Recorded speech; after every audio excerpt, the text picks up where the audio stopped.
Are you struggling to find cash buyers ever since networking shut down? Well, in this video, I'm going to share with you the 3 ways on how you can find buyers today without leaving your house. Let's get into it.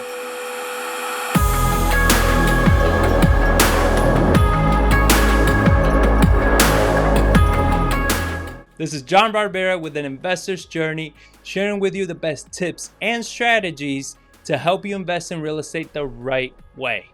In this channel, we share with you lessons learned as full-time investors like this video right here. So if you're new, consider subscribing. It used to be so much easier way back in the day, when you used to have to walk through 3 feet of snow to get to school and you had holes in your shoes. All right, maybe not that far back in the day, but pre-COVID, you used to have the option of going to networking events, happy hours, all of these opportunities where you can find the buyers that you need, the investors that you need, and the resources that you needed to be able to get into wholesaling, be able to do the deals, pass the deals, sell the deals off. And now you just can't do that. That's no longer an option. Everything has shut down. All these things are no longer available.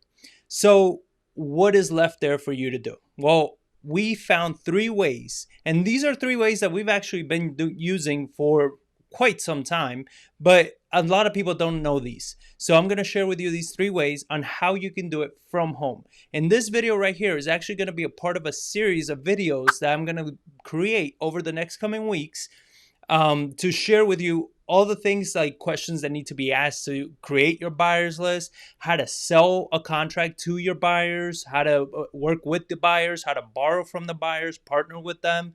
So I'm going to create a whole series of videos that it's going to help you understand and become a force in your market as a wholesaler. So if you haven't already, make sure you subscribe below. So option number 1, using the MLS or Zillow. All right. I usually never recommend Zillow, but in this situation, it helps. And pretty much what you're looking for is you're looking for houses that have been flipped. Houses in the areas, specifically in the areas that you are currently marketing, or in the areas of where perhaps the houses are similar to the ones you're marketing to. Because like in San Antonio, we have a lot of areas and neighborhoods throughout the city that are very similar to each other.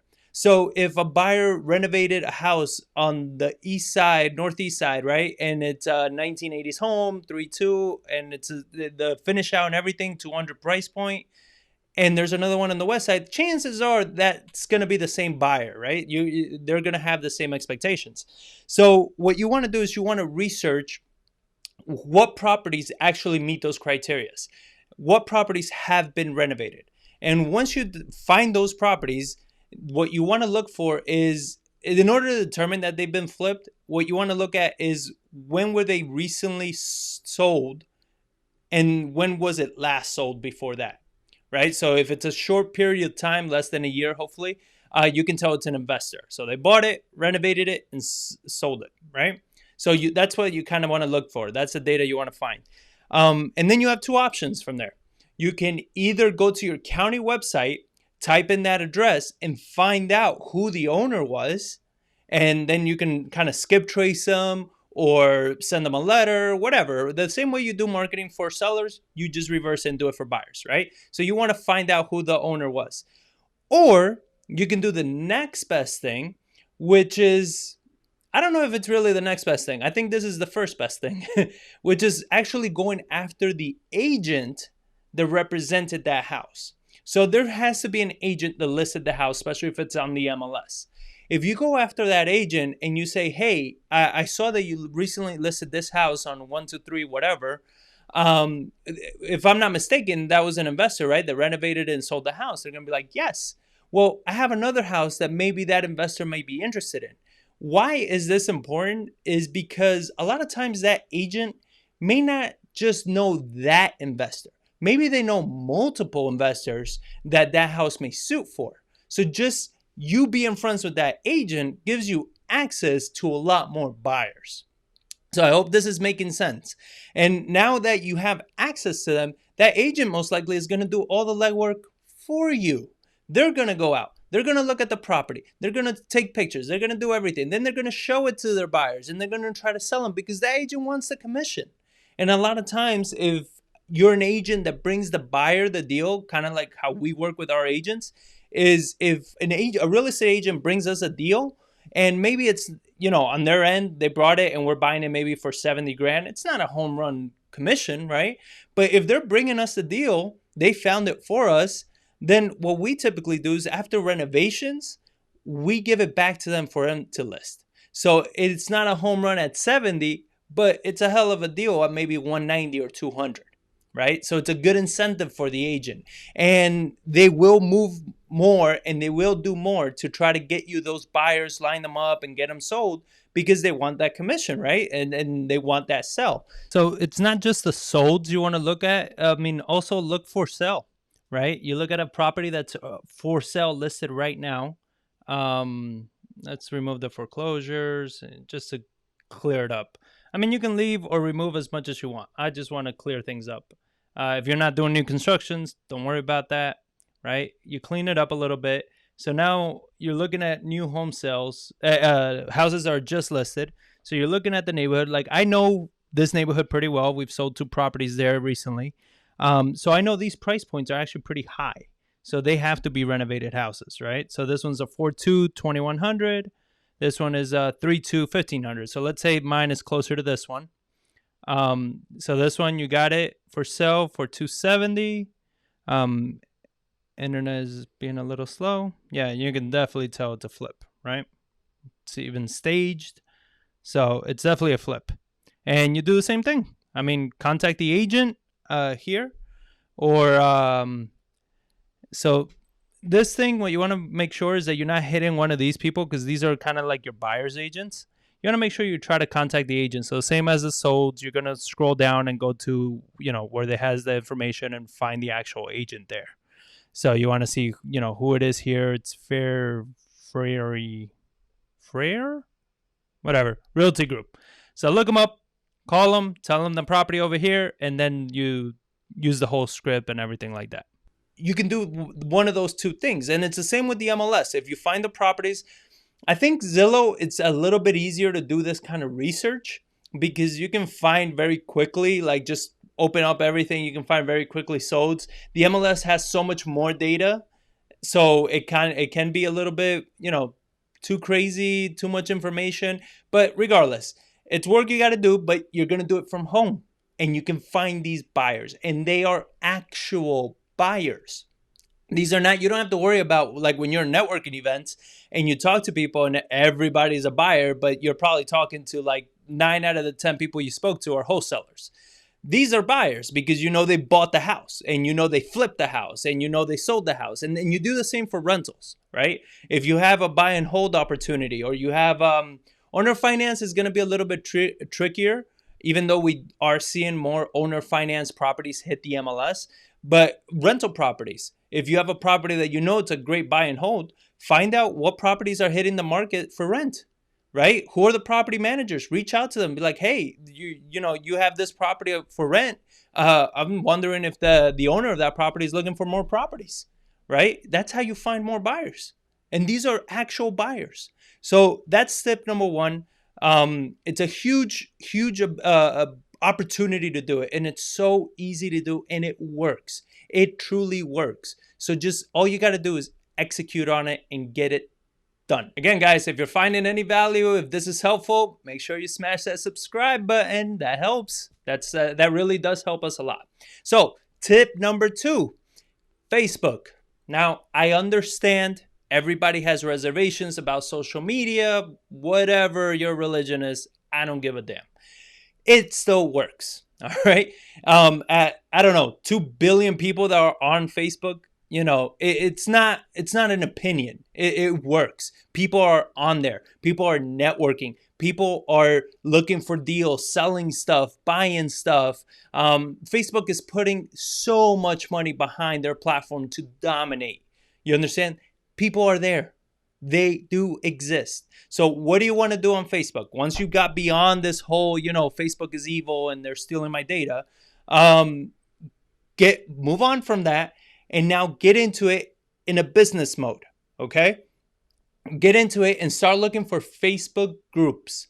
So the best way to do it is you look for in your city and you want to type in your city, right? So I'll type in like San Antonio real estate investors, San Antonio real estate investment, San Antonio real estate, San Antonio houses, right? Whatever it is, just type in your city and then any term having to do with real estate, anything, wholesaling, flipping, rentals, new builds, rehabs. I mean, seriously, just start typing them in and find as many groups as you can and join them all. All right. Join all the groups, because then what you can do is you can start networking with people within these groups. I mean, this is that kind of virtual networking that we have access to now. It is a little tougher than in person, as far as you're not really going to get much of the, I guess, to figure out kind of like the credibility of the investor, right? And that we're going to cover next in the series is how to determine their credibility, because there is a way of doing it. But at first, you are going to get a lot of noise, where if you post, hey guys, I have a property for sale, you're going to get 40, 50, 70 notifications or more on people saying, oh, email me the deal, email me the deal. The majority of them are going to be wholesalers trying to wholesale, because they suck at their jobs, right? They cannot generate a deal to save their lives. So that's what they're trying to do. I'm not saying, no, I am saying that's bad. I think it's a terrible business tactic, because they end up like just, saturating the market with this deal, upping the fees, probably screwing somebody over, where in reality, if you have a strong buyers list, just contact, be like, look, I have buyers for this property. If you're interested, let's split the wholesale fee. I'll bring the buyer, you bring the property, and we'll move forward, right? That being said, Facebook is a great way to do it. You go, you find your groups, you network in the groups, all right? Tell them, hey, I'm a new wholesaler. If anybody's a rehabber or buy and hold, whatever you're trying to market to, if you guys are looking for deals, let me know. Please reach out to me, and I'm going to do marketing and stuff. I want to make sure I'm targeting the properties that you would like to buy, right? You're going to get a lot of people reaching out to you. So just creating, every time we need a property, seriously, every time we need a property, I'll create a post. And I create that post in the, probably like 7:30 in the morning or whatever. I put the post, hey, I'm looking for a few more properties. We're getting towards the end of our, the 5 or 6 that we have right now, and I need to sell them, and I need more properties coming up. And then I'll leave Facebook, and then I'll come back later that evening, and all of a sudden I got private messages, comments, all these people, properties are emailed to me. If people actually read and they're not trying to spam you, I usually put, like, if you have any deals that meet my criteria, and I try to put a criteria that I'm looking for, send them to this email. So if they can actually read, they'll send me deals. A lot of people are, you have these wholesale companies and all these nonsense, and they'll just try to call you and sell you and add you to their buyers list and all this waste of time. But I like the people that take the time to actually read, listen, and send me deals, or reach out to me saying, hey, I would love to work with you. What is a criteria you're interested in? So those are the things that I like as a buyer. I'm buying properties all the time. So try to use that to maybe structure your next post on Facebook. Another thing to keep in mind is that we are actually going to start launching workshops. They're going to be a lot more detailed, and actual worksheets and printouts and step-by-steps, and there are going to be a lot longer than these podcasts. But one of the first ones that I'm going to be launching is exactly how to brand yourself and how to generate leads while you sleep. And a lot of it has to do with online and social media. So if you're interested, again, subscribe to the channel so you stay informed, or shoot me a message on social media, and I'll let you know when. I'll put you on the list to make sure you get notified as soon as we launch the workshop. It's going to be soon. It's going to be probably at the beginning of October that we actually do the workshop. So, make sure you subscribe and shoot me a message. All right. The third way of finding buyers from your house is actually, it's a little on the gray area side of how comfortable some people feel about it. But it works. And this is, I was trying to think of a name of what to call it, but just gonna call it fake marketing because it's not real. So I guess it's fake advertising, maybe fake news. But what you're pretty much doing is you are either creating maybe a bandit sign, all right, or a post on Facebook, Instagram, LinkedIn, Twitter. I don't think that would work, but maybe on those platforms, and you're pretty much saying, hey, I have this house, right, and you put an actual hypothetical situation that should be true. All right. Try not to use something that's too fluffy, too good to be true. Make sure you're using a property that maybe you've done it, or maybe you know somebody that's gotten a deal under these numbers. So try to use something that's real. But say, I have a 3-2, 1,300 square feet. ARV is, 200, 30 grand in work, and I'm selling it for 120 or 100. Run your numbers. Make sure it makes sense. And yes, you don't actually have it. This is why it's fake news, right? You don't have the deal. But what you're going to get is interested buyers that are interested in that type of property. And the bandit signs, you want to put them in the neighborhoods that you are looking to market in, right? Or the neighborhoods you want buyers in. Just all disclosure, be careful with bandit sign. There's a lot of cities and towns and everything that will find you, and they will, cause a big issue if you're using bandit signs there. So be cautious of where you're doing this, okay? Check with your city, check with the ordinances. I don't want you to say, hey, John at Investor's Journey told me to do it, so go after him. No. Check with your city first. But it also works on Facebook. It works on Facebook. Again, in these groups, you'd say what you have, and you'll get a bunch of people reaching out. And then what happens, you can tell them, psych. Or you can kind of keep the ruse going a little bit. Be like, I just went under contract. And typically how I used to do that is I would put up that kind of bait on the hook, and then I would let everybody reach out to me, but I wouldn't respond right away. I would give it at least a day and be like, oh, I'm sorry, I locked it up yesterday. I had a lot of interest in it. And, but if you want, if this is the type of property you're interested in, let me take down your information and all these things. And now you got yourself the buyer, right? But you don't respond right away. Give it a day. Give it a day, so then that way it seems a little more real that you took it. You actually did take it off the market. So that is, fake news, fake marketing, and it does work. If you're interested in learning how to close more deals, more leads that you go to, click or tap the video right here. And if you want just more free training and more stuff on investing in real estate, click or tap the video right here. And if you got value from what I've been sharing, share it with somebody. Pass it forward, pay it forward. It helps. So thank you for watching, and I will catch you guys on the next one.